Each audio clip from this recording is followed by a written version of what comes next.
আসসালামু আলাইকুম বন্ধুরা, আশা করি সুস্থ আছেন। বন্ধুরা, ইরানের জন্য বিশাল একটি সুসংবাদ। স্ক্রিনে যে বিশাল ব্যালিস্টিক বোমাটি দেখতে পাচ্ছেন, এটি হচ্ছে উত্তর কোরিয়ার সর্বশেষ ও সবচেয়ে আধুনিক পারমাণবিক বোমা হওয়াসং-20। বিশাল আকারের এই ক্ষেপণাস্ত্রটি বহন করা হয় একটি 11 চাকার বিশাল যানবাহনে, যা তার শক্তি ও পরিসরের প্রতীক হিসেবে বিবেচিত হচ্ছে।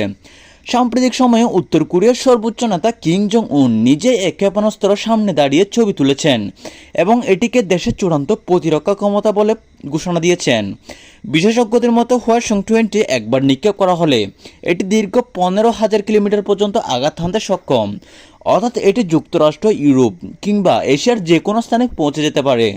এদিকে অনেক আন্তর্জাতিক বিশ্লেষক ধারণা করছেন, উত্তর কোরিয়া হয়তো ভবিষ্যতে এই প্রযুক্তি বা ক্ষেপণাস্ত্রটি ইরানের মতো ঘনিষ্ঠ দেশগুলোর সঙ্গে শেয়ার করতে পারে।